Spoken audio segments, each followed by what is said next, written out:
Yahoy. John James, welcome world. Beers with Max, we're Thanks. back.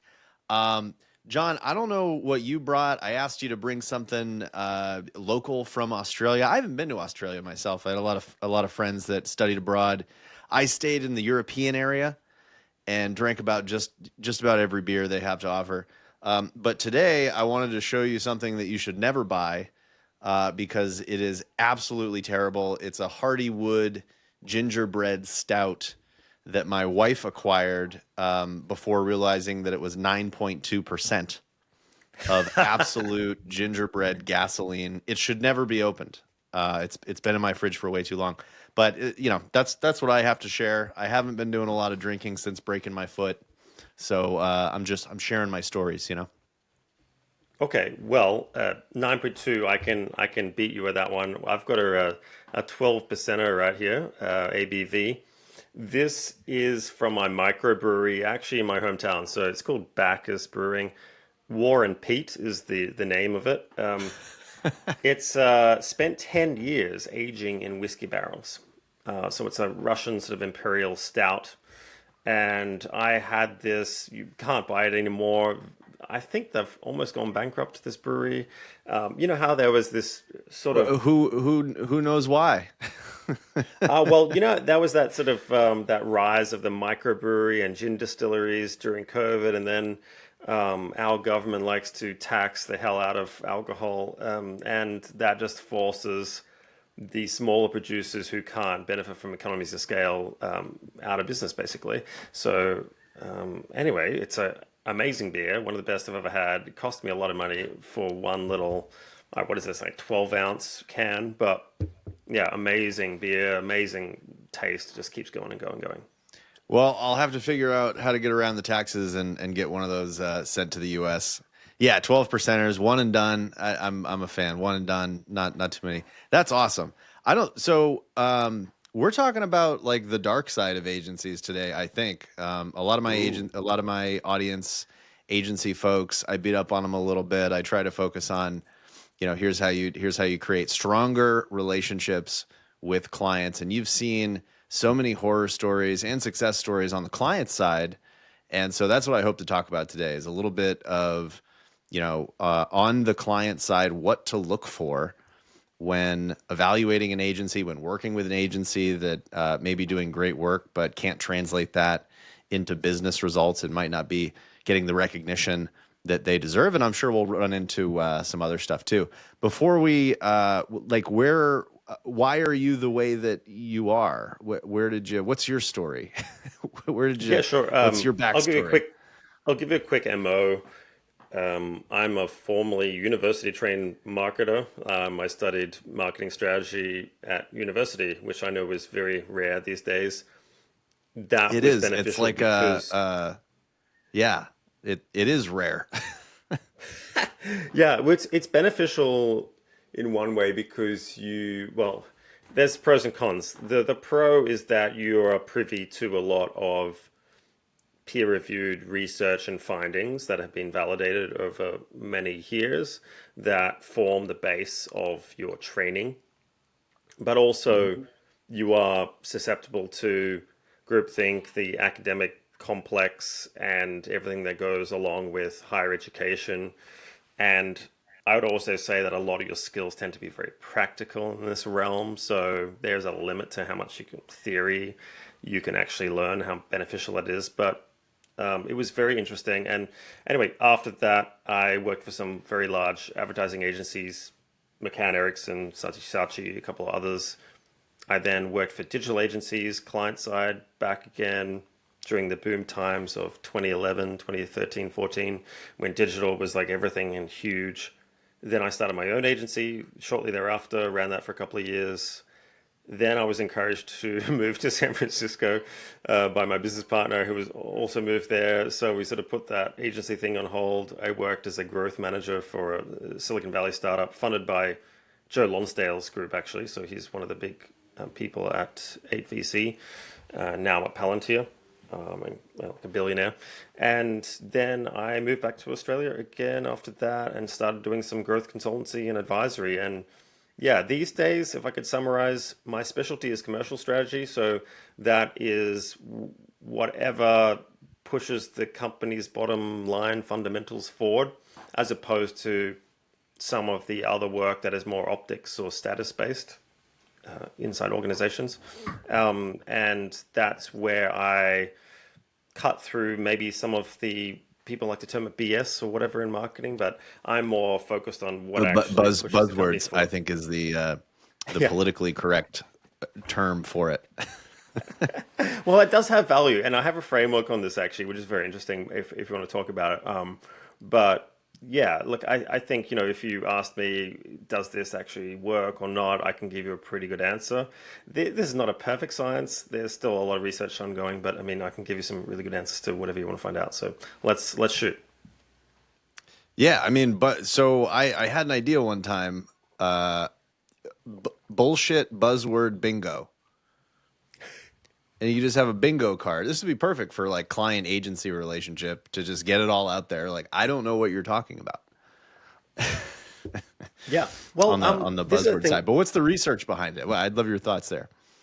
behind buzzwords, or Yeah, what's your thought? What's your experience? okay. So buzzwords actually have value inside organizations. It has political value. So you are basically acquiring political capital by using buzzwords. A lot of people don't understand a lot of the way things actually work underneath. Therefore, we need to generalize things into words that encompass certain very complex constructs. This is where sort of buzzwords come from. They have value because you can use these to appease investors, to throw scrutiny off yourself or the results of something. So they do have value from an optics or PR perspective. So they shouldn't be discounted. But if we're talking about things that push companies forward, the best people I know do not use buzzwords. They use very simple, direct language. And like I think Richard Feynman is quite correct here in terms of the test of knowledge. Like if you can't explain it to a 5-year-old, you don't really understand what you're talking about. And if you did that Feynman test for a lot of people, I think it would uncover the fact that they actually don't understand these things. In fact, I've been doing a study on this. I've been asking a sample of people around the world, what is marketing? What is brand? What is advertising? What is effectiveness? Like, how do you know if your marketing has worked or not? And things like this. The answers to that are like very, very interesting. And what answers do you get? I can't imagine they all have the same answer. No, that's one of the biggest finding. Ironically, I mean, I haven't released this yet. You'll be first to find out when I do. But if I could summarize, marketers understand the terms the least, ironically, and there is a lot of variation. I'm comparing three groups: a control, marketers themselves or heads of marketing, and then I'm comparing that against non-marketing executives, so CEO, CFO, that kind of level. And the disparity between the answers between all three groups is like quite large. So we talked about this last time. There's a difference between what agencies can package and sell, which because they need this political capital, I'm sure there's a lot of buzzword bingo going on in the sales process and on websites. But the danger is when those buzzwords make their way into the day-to-day practical application to reporting, to talking about business value. Is that like where would you say the buzzwords need to stop and actually get dangerous? So buzzwords are kind of sellable for like a concept, yeah. So if you can communicating to someone else that has a lower information or lower knowledge of a topic, it's a good way of selling something. But then when the rubber hits the road, you actually need to execute something, they're worthless. And if you're under the hammer getting scrutiny applied onto you, they're not very helpful either. So I think from an agency perspective and then also the client side, they have value because you can kind of sell a cool concept like omni-channel. Oh, that sounds cool. Oh, well, we're doing lots of things. Sounds like Yeah, we omnipresent. You know definitely what I need mean? We're that. covering That a lot. sounds right. Yeah, that sounds great. AI. Who doesn't want AI these days? Like that's sellable. Digital. Well, Even but that then itself when is. you're paying for it and you're in a quarterly business review, you don't walk in and you don't say, how's our omni channel going? You say, No. "Where's the sales?" Yeah, exactly. So they don't actually care where it comes from or what it's called. They're like, did it work or not? I think is the litmus test there. So yeah, very different. I think your language needs to change, and I'll I think agencies in general are very attuned to what's sellable, what buzzwords are working, what's vogue, and I think clients also buy into that, and that's what they rely on agencies for. So that's what I'm saying. It doesn't not have value. I think it just has limited value, and if you're talking to very senior business people, it has very low value. Well, it has to have some value because I'm convinced that's the only reason that RevOps organizations still exist, is because somebody put like the amount of times you can take two words that are so obscure and then just put them together and create a whole industry for it is remarkable. And I think the people that are wizards at that is Martech. Martech somehow is able to take two words, put them together, create a feature set around it, and then all of a sudden you've got thousands of agencies around the world making it their literally their personality. Yeah. No, Is the like thing. like Anyway, marketing is not marketing anymore. So this is really funny, actually. Have you gone into the history of this? Because like I experienced the growth era of Silicon Valley. So like I would argue that was around 2011 to 2022. It was like everything was called growth. It wasn't called marketing anymore in Silicon Valley. It's called growth. so And I in actually, that was the yeah, inbound marketing era for me. So that's like where I started was the inbound era. Like I had an inbound the agency. I was a HubSpot part kind of of that thing. whole thing, Yeah, that yeah, whole yeah, HubSpot yeah. thing. Yeah. Yeah. Well, that was a HubSpot sort of like marketed category creation thing that they and ironically they don't do that anymore. And they just got hit actually with SEO the other week, like massively if you look at it. So that whole era is definitely over. But quite compelling, isn't it? Like even demand gen was like I think the next iteration of inbound. It was like, oh, that sounds good. Give me some of that demand. You know what I mean? Like we can generate demand. Oh, awesome. So there is Yeah, that I think was their bridge into sales because sales and marketing yeah, alignment was too many words. yeah. So then they went to demand generation and they said, well, that second word's too long. So then it was just demand gen and became demand. Yeah, yeah, yeah. And before that, maybe it was lead gen, but then leads were shitty, so then they had to rebrand that. Yeah. So my point is like, it's very interesting watching these words get rebranded. Basically, kind of like fashion. The '70s fashion and '80s and '90s fashion is back right now. People are wearing haircuts from the '80s. So these things come in cycles. But it was just funny talking to Sean Ellis, who him and Hidden Shah basically coined the term growth or growth marketing because marketing wasn't sellable to Silicon Valley types, and he found more success using that word instead. But it's basically the same process repackaged, and PLG, product led growth, all these kind of things. They all mean the same kind of thing. For me, I don't get too caught up in these terms, but I think when people use these terms, they come with certain baggage or mental models associated with that because I've grown up in that world. And I think that's the key thing we have to be really careful about because you bring that mimetic and that history and the way of looking at things into your role, which is ultimately looking at outcomes, not the output or the way you do that. It's like people actually care about did it sell or not, did we get revenue, all those kind of things. So, yeah, that's why I'm not like too concerned about buzzwords and approaches, but I think you just have to be really aware of your own bias. Well, I think the history of it is really is fascinating. Considering that it is like fashion, would you agree that brand is now fashionable again? Like it is, we're almost out of demand era, and we're going back to like, ooh, we should probably be talking to people that know who we are, so that we have a chance at making a sale, not just like that clicked on our ad. Yeah, look, I think that's became the word brand and brand marketing, whatever that's supposed to mean, has become a lot more fashionable now because a lot of the yields from these digital direct response channels are lowering, so the cost has gone up, the effectiveness has gone down. It wouldn't be very hard for to ask your audience, like, have you witnessed this? Costs are going sky high. Therefore, people are going, oh, actually, maybe there's some more to this than just using digital marketing channels in a direct response manner to get a conversion or a lead or something like that. Yeah, So they've then they're they've going, been they've been taking a shortcut for 10 years, and now that they yeah, actually need to make money in today's economy, they're like, oh, ooh. Hey, They've been playing. I call it arbitrage. They've been playing advertising arbitrage. Like a lot of these channels have been subsidized through very cheap financing. ZERP era or zero interest rate era kind of funding of a lot of these SaaS companies. And now that that's reversed, everyone has to pay full price, and then there's privacy on top of that, layering the cost up and effectiveness down and tracking down. So you sort of hit with these like multiple headwinds at the same time. And there's a lot of teams using that older approach that used to be okay, and now they're going, hey, we need to do something else. This isn't working as well. What do we do? I've heard of this brand thing. What is that? And I think that's where people get into trouble because they don't actually understand what brand is, and they think it's like traditional media or something like that. So they start looking at other channels and they think that is brand, and that is inaccurate.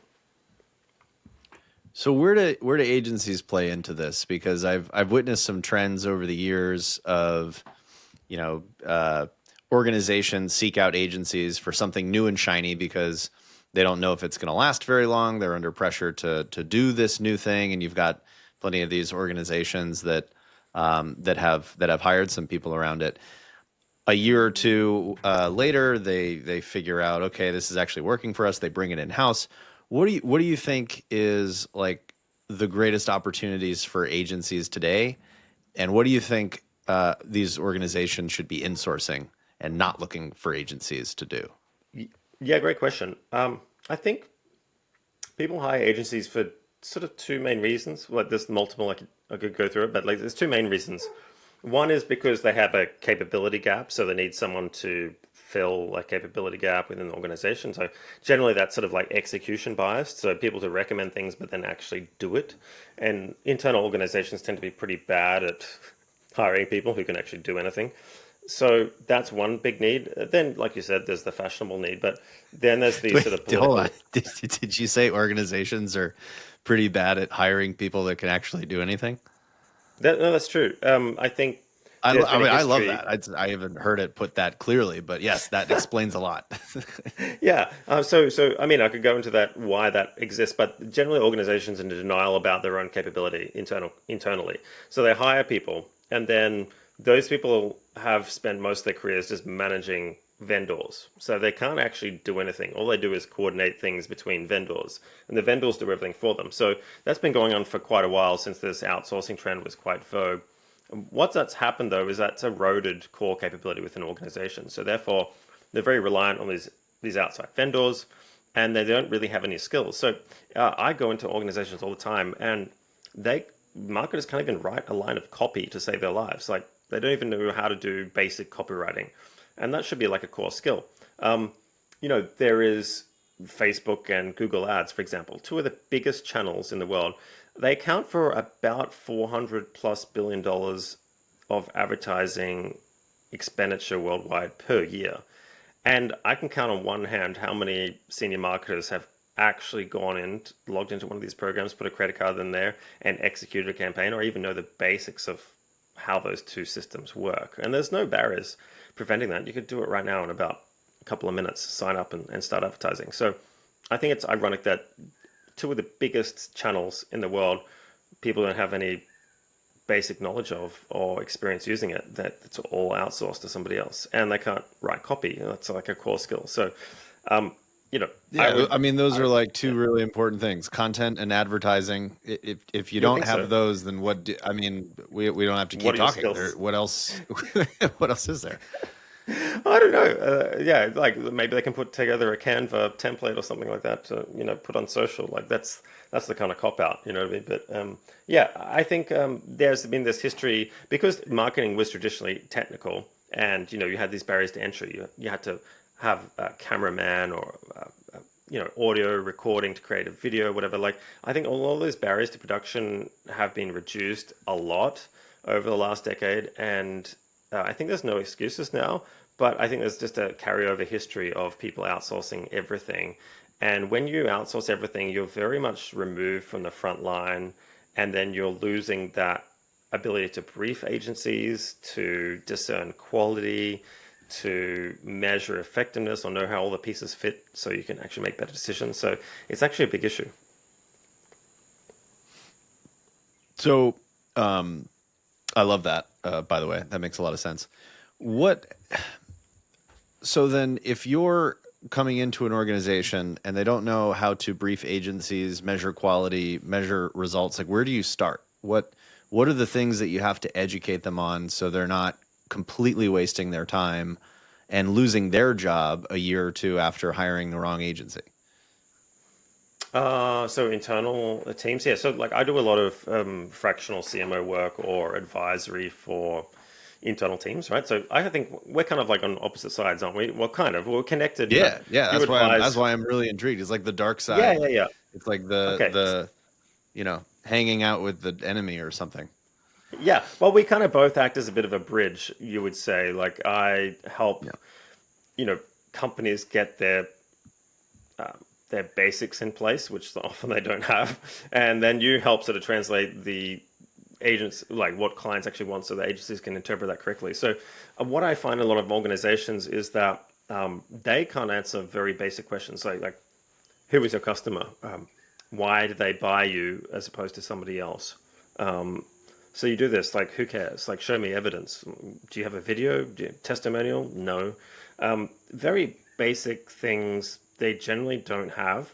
So what I tend to do is I try to get those answers via advisory or strategy workshops that I run internally for companies. And then once I've got all that sort of basic strategy information, I then translate that and we can use that to brief agencies and vendors in a more specific way so they can do their best work without having to have this 3 to 6 month sort of alignment issue between them, and they don't know what they're buying, and there's all this miscommunication. So I basically get all the shit into gear and make sure that they have answers to these very basic questions that aren't always 100% validified. For example, yeah, we might be making some assumptions, but we can at least put something onto paper, all agree to it, so then there's no back and forth.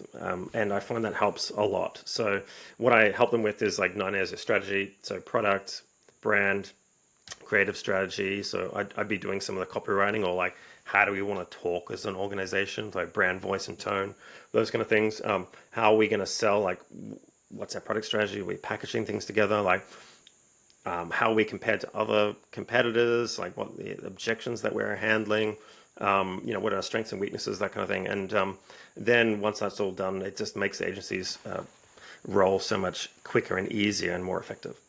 Yeah, so you've got to understand your brand like all those things that I'm hearing. You have to understand the fit between your service and the market, Yeah, and they i.e. need to marketing. own that. Whether you have to employ vendors to do it, the organization has to own it to some degree. It has to be packaged in a way that could be easily turned into a brief for any agency.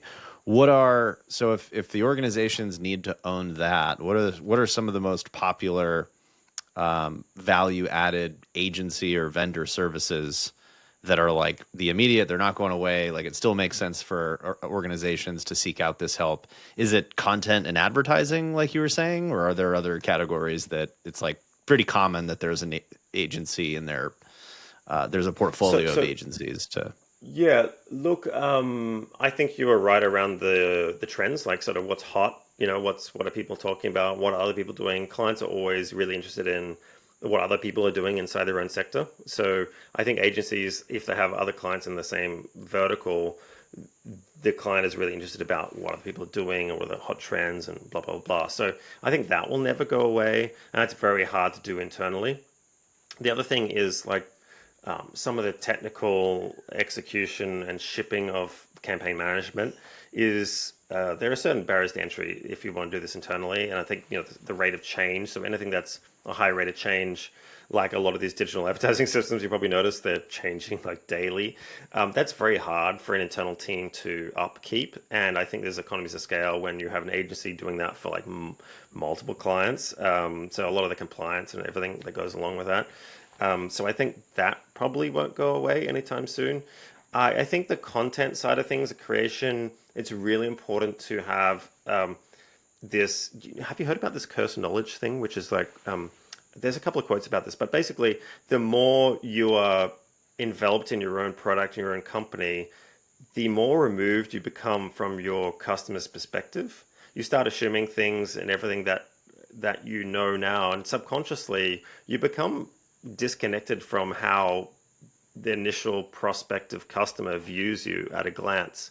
And that's really dangerous because you get this kind of group think and these assumptions starting to happen within the organization. So I think agencies are really good for like breaking companies away from that and adding this external perspective. And I think that won't change as well. So if I would It's funny stick to you those say three, that. yeah. I'm right now I'm reviewing 2-year-old research that one of these agencies did, where they actually, I was like, yeah, hell yeah, like this is perfect. You actually went out, you interviewed your clients, you interviewed 30 of them, and they told you exactly what they wanted in terms of business value, and it's all right there. Here's the value of the business. Here's our challenges. And one of the things the CEO said to me is like, yeah, I'm not convinced about our messaging. The messaging is all tactical. But I don't have to convince anybody of anything. The data is right there. So it's exactly what you're talking about. Like you did the study. Here's everything that they wanted, and now our messaging is completely different. Yes, I do think there's a disconnect. But the Yeah. answer is clear. Your customers already told you. Yeah, but they're really bad at explaining why they choose agencies like some vendors offer another. Like if we want to distill down to it, like there's a they don't understand how any of this stuff works. And I think, we can get too caught up in pretending that clients are smarter than they are. They'll pretend they understand, but they don't. So I think, Oh, I'm and under it's no funny. delusion for that. Yeah. Oh, okay, good. Because I was I, talking to Dale Harrison about this. I think, have you talked to him as well or not? yes, yeah, Yeah. yeah, he's spicy. Yeah, so we were talking, a very popular episode of my podcast about B2B sales and how it actually works and the procurement process and everything. But my biggest advice I can give to agency vendors is that they don't understand how any of this works. So it's all about perception, yeah? And if you can come across as, hey, we've done this work before, we've got a use case in your sector or a competitor that they know, and we've done this really cool work for that, and we're big enough, and we're on the money, we are staying up with the trends, we got cool stuff, whatever. Like that's half of it. It doesn't really matter the quality Yeah, of service really underneath. It's all very perception level. it's So all about the clothes you wear. It's yeah, just yeah, pretty perception. much. Yeah. Do you have some 20-year-old account managers that are like good looking? Do you Yeah, speak in but buzzwords that we I can? can't introduce you to the person that's going to be lead on your account though. We can't do that. Which, No. I definitely wanted to ask you about do's and don'ts when evaluating agencies, because Oh, I think a lot of the problem is there's no barriers to making yourself look really good. I don't trust case studies. I don't trust websites. I don't even trust calling up references, because no. every single reference I've when have you spoken to a reference and they're like, oh yeah, this company was trash. They didn't, they didn't meet my expectations. So it's just a waste of time. It's a formality at this point. So Yeah. how would you coach an organization to evaluate an agency before working with them? So okay, like I'm literally finishing off a very long piece that goes through this in detail. But if I could summarize my very quick litmus test is something very similar to what Elon Musk and Charlie Munger says around chauffeur knowledge. So the easiest way to do this is you ask them, what is your process? And they're like, run me through exactly from start to finish how you would do this. And make sure that they have representatives from senior and junior and tactical people in the meeting from the agency so they can actually explain this because obviously not everyone can be over everything, right? But really easy litmus test like what is your process around this? And that is extremely revealing. If they go, oh, well, and they sort of deflect and, oh, well, we do this and buzzword, like they don't know what they're talking about because that person's removed from the person actually doing the work. So, So you're breaking that buzzword barrier. There's yeah, a lot of punny bullshit buzzword bingo, buzzword barriers. I like it. yeah, So this is you pushing through those buzzwords, and this is a time where buzzwords will actually hurt you, because now you have yes. to get into how it's actually going to work. Yeah, it's an interview question that Elon does actually for Tesla employees. Like, run me through exactly from start to finish how you'd ship a video ad on LinkedIn, for example, or something like that. And be like, oh, well, if you've done it before, like I have, well, I get a camera, I film it, I get an MP4, I shove it into, a video editing software, then I apply this template, and then I, get a headline from here, and blah, blah, blah. And then we put some visuals based on the brand strategy, and make sure it's Yeah. like brand voice and tone, 60 seconds, we export it like blah, blah, blah, blah, and we ship it here, upload here. Like I So can run through the whole when detail. I'm evaluating people, I like that level of detail, but what I my reaction is I'm either confident or I'm not confident, but I never understand what they're saying. That's not the point. Doesn't matter. Like I just want to know, I just want to hear that rant and go like, all right, this guy knows what he's talking about. Exactly. These people know what they're doing. And then the other thing is as well, like I get not just technical sort of operations stuff with output creation or creative assets. I also go through like, what is your approach to your agency services? So a really good litmus test is just basic strategy. And this is like the stuff that I do. If they just skip straight to, well, we're going to have this channel and we're going to do this and this and this and output, output, output, output, they're skipping the first most crucial step of strategy, which is to research the opportunity and diagnose the problem. So it's either opportunity or a problem, right? That requires research and thought. So if there is no diagnosis of exactly what the client wants, or there's no research done on the target market and what they want, the reasons why they're buying you or not, like that is a big red flag straight away. A lot of people skip this step. It's very common. Maybe the client doesn't know, but for me, if an agency wants to really show that they're really good at stuff, like there'd be some kind of research phase. Then you would go through to goals and objective setting. Then you'd go through the third stage, which is like a general approach or a path, when that's your kind of strategy, right? So where are the guardrails? Like what are we going to ignore? And I, then I then you call it the translate to an roadmap. action plan. Yeah, then the action plan. So a lot of people Yeah, go straight to action plan. so I've got, tell me if there are holes in this because I teach it to people, so hopefully I'm teaching them the right thing. Align with leadership on the most important business objectives and problems so that there's not 12 of them. There's, we've prioritized something. Then Yes. benchmark capability and performance. That's where you'd talk to customers. You'd make sure that that's a solvable problem and it's worth solving. And then you create a roadmap that says, here are the steps to get there. Yeah. Yeah, pretty All much. right. Yeah, I mean it's just basic strategy, right? It's like I think people That's get what caught I up in think. strategies like I just try to make sure always second yeah, guessing with smart yeah, people. but I think there's a lot of it, like I said before, about these alignment or assumed alignment around these very basic terms like what is marketing, what is brand. There's a lot of assumed alignment around what an agency can and cannot do and the problems they can solve for the client. So I think one big quality test, if on both sides of the coin, is like just get aligned on like exactly what are we trying to achieve here. Like, what does success look to you? Like, if we were going to go with your agency and the end of like 6 or 3 months, like if we're succeeding, what does that look like? And I think those discussions are not hard enough. It's just like an empty promise, like, hey, we're going to do really awesome stuff, and you'll succeed. And like, what is that? And sometimes the clients are really bad at verbalizing this because they do want a bit of the optics. They do want a bit of the ego and status thing that comes with a shiny piece of whatever, or an award ceremony, or some kind of shiny new channel that they can talk about with their peers. Like there is an element of them wanting that, as well as the earnings pressure that may come from upper management. So it's about I call it the ego or status optics, so political optics and political capital, and then earnings. And it's about how much of each one of those three that each client wants. I've got a diagram for this, but yeah, that's the assessment that I'd be doing right at the start of the relationship. The one thing that I tell vendors is ask the agency to have a conversation with the person that's going to be leading their account.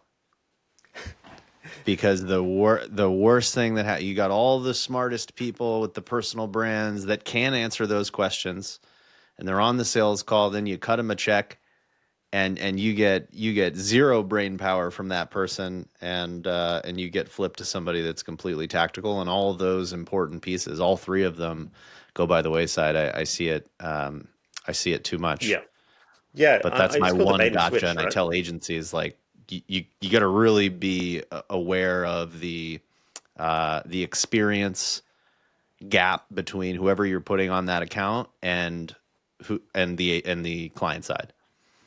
Yeah, I mean, I call it the agency or employee bait and switch. So, you get all the senior people, it happens all the time, at the advertising agency, like do the pitch, and you're talking to these very senior people. And as soon as you get the account, you're dealing with like Filipino VAs or something, or Colombian VAs that are doing the execution. So I would always recommend, like you said, put into your contract like minimum hours with senior staff and have that Yeah. written in ink on your contract, or like a minimum level. And And if they say, "Oh, that's too expensive, we can't do that," well, how much will it cost? Like, "Oh, I'm willing to pay for it." You know what I mean? And I think that's the stuff that is really critical. Otherwise, you can just use me to, or you to plug the gap. Yeah. And then on the other, because clients can mess this stuff up too. What are the downfalls that you see in the procurement process, or like the stuff that's happening on client side that becomes, I don't know, too much? What ruins it from the client side? What ruins an agency relationship, or Yeah, like one thing that I would criticize clients of agencies for is not giving them the full information. oh You yeah, see, you see the compartmentalization of data, product, and sales, not sharing information on the actual performance of campaigns. You have points of contact that are playing gatekeeper and refuse to let you have a simple conversation with their boss about what the actual business objectives are. Yeah, all of these sort of political games that prevent an agency from seeing the real goal or getting the real stuff done. What do you see on your side? yeah. Some of that is intentional, but a lot of it is unintentional. They just are bad at operations. So I think basic marketing operations is internally within companies is actually pretty poor. Like I said before, because they're so used to outsourcing everything to agencies. So they tend to be just like glorified project managers. There's no actual process internally. I think some of that is intentional, keeping your agency in the dark. A lot of companies are probably just using them for political leverage, so they don't actually care about doing the best job. So I'd be careful of that as well. But yeah, look, Is I there think benefit to it? Is there a time when keeping your agency in the dark is beneficial outside of just politically? well, one, it requires more of your effort to brief them, so you've got to get that information internally, which takes time and money generally. So I think, what is the incentive to brief them properly? Do they need to know sensitive information? Sometimes they don't. A lot of the time, agency just used as a bit of a political hedge. It's like, hey, we're doing some really cool stuff, shove some money, but like everything else is more important. We won't really brief them about that. But I think a lot of the time they just don't know. So keeping them in the dark is just unintentional in a way. They don't know answers to these very basic questions. They don't Well, then know there's why the hope. customers I buy. interpret that as there's hope. If it's unintentional, then some good Yeah, questions, yeah. so a strong relationship could get you past some of those barriers. Big time. I think, but like it's not very profitable often for the agency to pursue that. So that's kind of the role that I fill, which is like I get their stuff in the gear. I'm like I do the research. I commission, qualitative research. I get people out in the field to do observational research. I interview like 10 customers and I sort of poll that information, try to give a better brief to the agency so they kind of know what the buying motivations are of their clients, and so we can sort of filter those ideas down, so it saves that sort of back and forth. And that's really, really important. And I think a lot of companies just don't have that expertise, and agencies can't make money off this because it's not a scalable thing, right? So they're not going to sell anything that's unscalable or that's really high touch or like a high fixed cost. They want to agencies are sort of like the way you make money is by selling something en masse and clipping the ticket at scale over a long period of time. And that's why the media buys is kind of where most of the money made. Like the head hours of the staff and everything is kind of where you lose money because it's like completely unscalable. So Yeah, well, yeah, it's the account management function.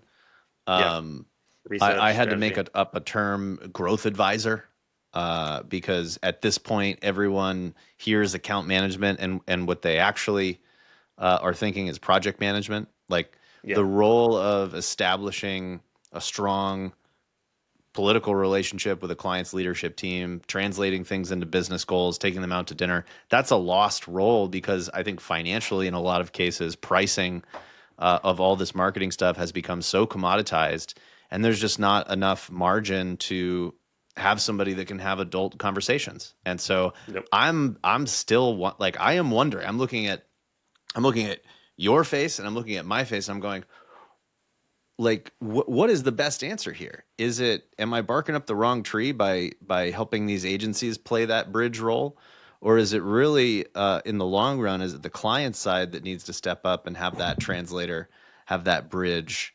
Yeah, Yeah. it's a question. I don't know. I think it's I mean this is I've been trialing this for a little while and it's like super helpful for clients. I'm not just selling myself, but it's actually true.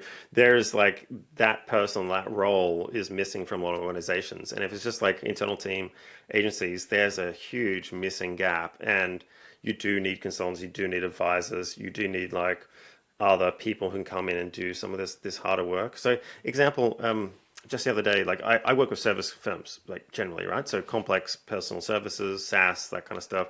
Um, it's amazing how many companies don't have like what I call the three videos that they need. One is like a 30, 60-second video about the company, like from an organizational level, like who we are and what we do, kind of thing, right?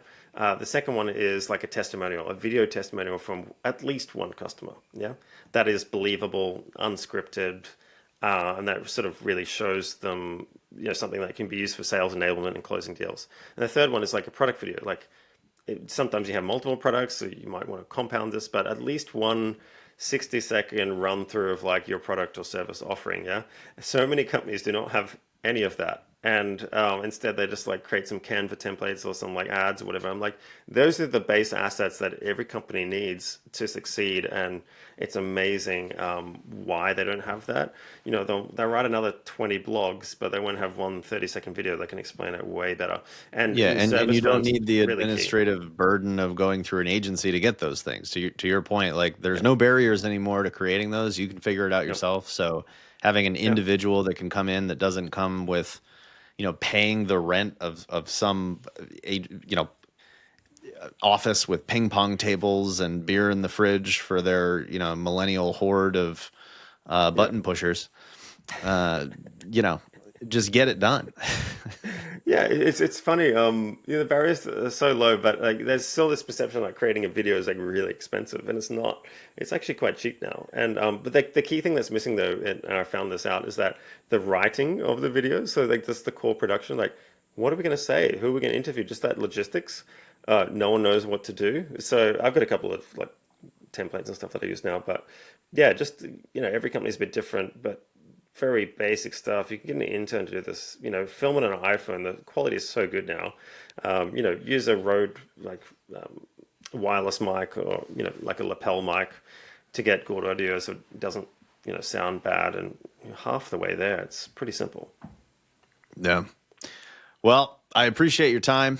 Um, jury's still out for me. I think my conclusion is that there needs to be a presence on both sides, and that's really important to figure out. And the role is to translate all the shit that's happening into business results.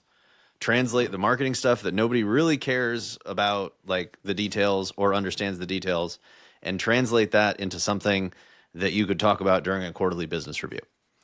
And there should be somebody on the client side that has all their stuff together, and there should be somebody on the agency side that is their counterpart and is Yeah. focused on following through on that original promise.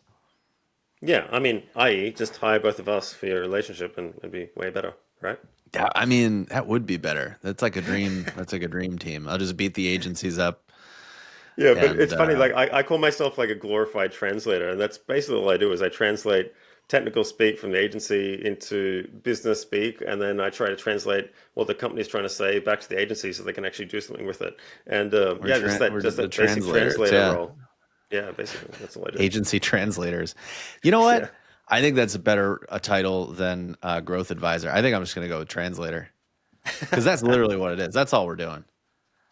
Yeah, yeah, pretty much. But I mean, I think you come from different, like you have to understand the political machine of organizations and what they actually want to have relationships. And there's a lot more nuance to it. Like every client's very different. You probably notice, right? So there's a Yeah. lot of stuff going on that agency wouldn't be privy to. And yeah, I try to filter that out to make it a bit easier.